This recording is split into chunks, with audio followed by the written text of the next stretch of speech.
Welcome back to Triple S Breakdowns. Today we're breaking down House of the Dragon Season 2 Episode 4, The Red Dragon and the Gold. Let's begin. Point number 1, so did anyone else think at first that it was going to be Viserys sat on the throne? Would have been neat to see Paddy Considine again, but a second appearance by Millie Alcock. A surprise, to be sure, but a welcome one. It does make sense so that young Rhaenyra will be the one on the throne, as it mirrors Daemon's first appearance in Season 1 when Rhaenyra walks up to him sitting on the throne. Point number 2, if you're wondering what Rhaenyra was saying to Daemon in the non-subtitled High Valyrian, according to David J. Peterson, who created the language for the show, she says, "It's been said that Targaryens are closer to gods than to men. In my eyes, you were a god. Daemon Targaryen, the prince of the city, the lord of Fleabottom. I was an innocent. You exploited me and abandoned me. You sullied my name at court. You empowered my rivals. You tried to make my ruin. You put me on that throne, and you love me and you hate me for it. You created me, Daemon, yet you are now set on destroying me. All because your brother loved me more than he did you." Point number 3, I wonder when Black Phillip filmed his cameo for this episode. Point number 4, Oscar? But he's supposed to be Grover's great-grandson. Grover's grandson in the books is actually called Elmo. I guess they didn't want Daemon chatting to a kid with such an obvious Muppet name. Point number 5, Daemon talking about Oscar smothering his granddad to claim his inheritance faster has me wondering if he would have had similar thoughts about Viserys in the last days of his life if he had been named heir. Point number 6, so unless I'm completely misunderstanding this interaction between Rhaenys, Alan and Corlys, it appears that Rhaenys suspects Alan is a bastard child of Corlys's and her suspicions might be correct. In Fire and Blood, Alan and Adam's mother Marilda however claim that the father of her two sons wasn't Corlys but actually Laenor, though since we know Laenor preferred the sword over the sheath, as it were, we have to take Marilda's claim that Laenor is the father with a grain of salt. While Grand Maester Muncan and Septon Eustace choose to believe Marilda, Mushroom in his testimony however says Alan and Adam's father is in fact Corlys. Rhaenys also never met Alan nor Adam, as Corlys kept their existence a secret from her since she wouldn't be too happy to hear about her husband getting it on with a commoner half her age. The show contradicts this, with Rhaenys telling Corlys that Alan should be raised up and honoured despite him being a Velaryon bastard, with this change most likely being made so that she wouldn't appear hypocritical since she knew full well the true parentage of Jacaerys and Joffrey and yet still supported them. Point number 7, this dragon figure is the same scene in Season 1 Episode 2. In that episode however, it was Viserys who dropped it, causing it to break, and Alicent had it fixed, which you could interpret as it symbolising the House of the Dragon breaking apart but being fixed by outside forces. This time though, it's Alicent who drops the dragon, causing it to break, again symbolising the breaking apart of the House of the Dragon, but this time it is being caused by the very same outside forces as before, undoing what mending they had done previously. Point number 8, in case it wasn't obvious, that's moon tea that Alicent drinks, to ensure she doesn't end up giving birth to any of Criston Cole's babies,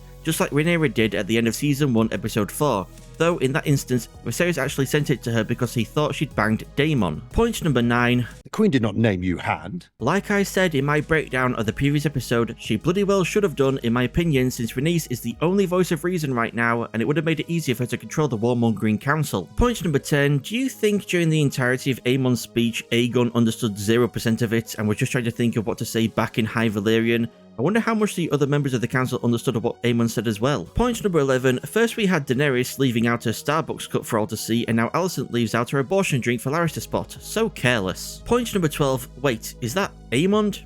No wait, it's Daemon. As Aemond? So Daemond. In any case, this thing of Daemon seeing himself as Aemond reminds me of the Luke vs Vader in the Cave on Dagobah scene from The Empire Strikes Back when Luke sees his face in Vader's helmet. Point number 13, so did Daemon actually have this conversation with Alice at some point in the night and only just now exited his fugue state sat at the table, or did the entire vision take place when he took a sip from his cup and he was acting normally before that? Point number 14, in case you didn't realise, this guy talking to Daemon, Willem Blackwood, is the kid who tried to woo Rhaenyra back in Season 1 Episode 4 and who killed the heckling Gerald Bracken. Point number 15, in the Inside the Episode video for this episode on the Game of Thrones YouTube channel, Ryan Condal says part of Daemon's story at Harrenhal is dealing with the sins of his past. That's why he keeps seeing young Rhaenyra, why he saw a dead Jacaerys, why he sees himself as Aemond, and why he also sees his late wife, Laena. I wonder if then we'll also see Daemon's first wife, Rhea Royce, who he most likely bludgeoned to death with a rock back in Season 1, Episode 5. Point number 16, it's interesting to see the juxtaposition between the Black and Green councils. The Black Council just sit arguing with each other and not doing anything because they need either Rhaenyra or Daemon to lead them, but then you have the Green Council perfectly capable of getting stuff done without Aegon being involved at all. I mean, he just gets up and leaves, and and they just keep on talking business as if nothing even happened. Point number 17, damn Alicent, just telling Aegon like it is. Keep your head down and your mouth shut and just let the more talented people handle everything. Bit hypocritical of her though, since she definitely wouldn't want to be in the same place with no voice and letting everyone else make the decisions without her input. I mean, Aemond and Cole making plans and decisions without consulting Aegon is just the same as when the small council made plans to put Aegon on the throne without consulting Alicent. Point number 18, Meleys is no stranger to battle. From what we know of the life of Meleys in the books, she had never been ridden until 75 AC during the Jaehaerys Conciliator's long reign of relative peace. There's no mention of her ever being in any kind of battle, especially not against any other dragons. What experience of fighting can Meleys have? It could be that Meleys and Rhaenys have been in battle before but it was just never recorded, or it's instead a retcon by the show of the events of the Myrish bloodbath in 92 AC. In the books, Corlys, his fleet, and Prince Aemon Targaryen, Rhaenys' father, on his dragon Caraxes, the very same Caraxes now ridden by Daemon, set out to deal with Myrish pirates that had invaded the island of Tarth. And Rhaenys had wanted to join her husband and her father but couldn't because she was pregnant with Laena and Aemon wouldn't allow her to risk herself and her child. So the show could have changed events so that Rhaenys and Meleys did participate in the Myrish bloodbath, explaining how they had at least past experience of battling men, if not other dragons. Point number 19, if you're confused why Rhaenyra tells Jace that Viserys believed she was meant to be the protector, aka the prince that was promised, that's because that's what he literally thought right up until the end. His dying words to Alicent, who he had mistaken for Rhaenyra, were to unite the realm against the cold of the dark. It is you are the one, you must do this. Since Balon, the son he had hoped for and thought might be the prince that was promised, died soon after being born, Viserys assumed he had misinterpreted the prophecy and named Rhaenyra his heir, believing she was actually going to be the one to fulfill it. And if you're going to argue that the prophecy talks about a prince and it can't be Rhaenyra because she's a girl, don't forget about the reveal from Game of Thrones Season 7 Episode 2 that the noun translated as prince is actually gender neutral in High Valyrian. Essentially the prophecy should be the person that was promised. Point number 20, you would think since Rhaenys in the show claims to have battle experience, she should have known to hit the lined up men from the side with dragonfire so as to maximize casualties and create a wall of fire trapping men on the one side from falling back and the men on the other from advancing. Plus, why didn't she hit the tree line, set the whole forest ablaze? Those trapped amongst the burning trees would die from either smoke or fire, and it would drive those closer to the tree line out into the open to make them easier targets. Point number 21, I wonder when H-Bomber Guy filmed his cameo for this episode. Point number 22, in Fire and Blood, the dance of the three dragons happened quite differently than in the show. While in the show, Aegon showing up on Sunfire was unexpected, in Fire and Blood it was all part of Kristen's plan for both Aegon and Aemon to engage any dragon of the Blacks that showed up.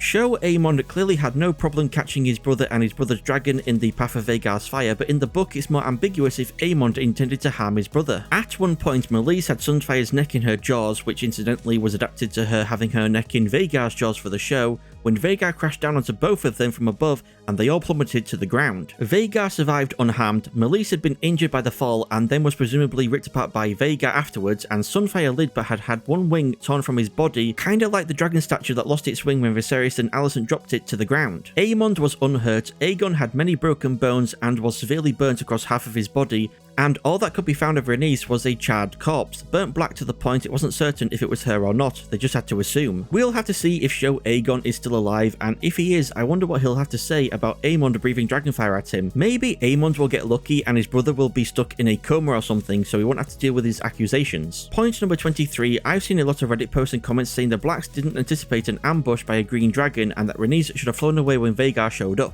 First off, of course they knew a green dragon showing up was a possibility. They're not stupid. That's why Rhaenyra wanted to go herself. She knew the danger and wasn't capable of ordering anyone else to go. And Rhaenys obviously knew the danger as well, and that's why she volunteered herself as tribute to, on the one hand, ensure Rhaenyra, Jace and Baelor didn't have to go, and on the other hand, make up for not burning all the greens when she had the chance to last season. Even in the book she knew the danger and didn't flee when Aegon and Aemon showed up. With a glad cry and a crack of her whip, she turned Meleys towards the foe. Against Vhagar alone she might have had some chance, but against Vhagar and Sunfire together, doom was certain. Which leads me into the second point of why she didn't just fly away. Why would she? The battle wasn't over yet. She went there to ensure Cole's army didn't take Rook's Rest, and to stop Cole she had to take out Vhagar. If she'd fled the moment Vhagar showed up, the soldiers of Rook's Rest might have just surrendered, turned their back on Rhaenyra, who they would die for, but whose dragon riders won't die for them, which would cause other houses to turn their backs on Rhaenyra. So yeah, the Blacks knew that Cole attacking Rook's Rest was a trap, so obvious a trap that you can't even really call it a trap, and Rhaenys went knowing full well she most likely was going to face other dragons. Maybe she thought it was just going to be Vhagar, that Aegon and Sunfire wouldn't also be there, but still it's doubtful to think she didn't at least expect Vhagar to show up. And the whole point of her going was to make sure Rook's Rest didn't fall, so obviously she wasn't just going to run away and let it fall because enemy dragons showed up. She would stay and fight. Point number 24, and so Rhaenys, the queen who never was, died in this episode released on the 7th of July, which is the same day and month she was also born, the 7th day of the 7th moon in 74 AC. It's also interesting that her death in the show is very reminiscent of Rhaenys Targaryen's death in the books, and by Rhaenys I mean Aegon the Conqueror's sister wife Rhaenys. In 10 AC, during the First Dornish War, at the castle Hellholt, a scorpion bolt hit Rhaenys' dragon Meraxes in the eye. Both Meraxes and Rhaenys fell from the sky and smashed into Hellholt, destroying half of the castle, just like how Rhaenys and Meleys fell from the sky and smashed into Rook's Rest in this episode. Point number 25, I've seen people think Aemon had his sword drawn here because he was intending to finish off Aegon if he wasn't already dead and Criston shouting stopped him. I think it's pretty clear he had his sword drawn just in case he wanted to anyone wanted to kill him, and he was already about to sheath his sword before Criston even shouted. Point number 26, poor Criston thinking, how in the seven hells am I going to explain this to the woman who lets me fuck her sometimes? To round all this off, my most disliked part of the episode goes to, I guess Rhaenys not using Meleys's fire as strategically as she could have, but really that's such a minor thing. This episode was pretty much perfect in my opinion. And my most liked part of the episode goes to, of course, the dance of the three dragons. It was the highlight of the episode, and Eve Bess as Rhaenys was absolutely amazing. Sad to see her go. Thank you all so much for watching Triple S Breakdowns. If you enjoyed the video, please subscribe, give it a like, and why not leave a comment below with your feedback and anything I missed that you noticed. I would love to hear from you all. I've been Triple S, you've all been amazing, and I shall see you all in the next video.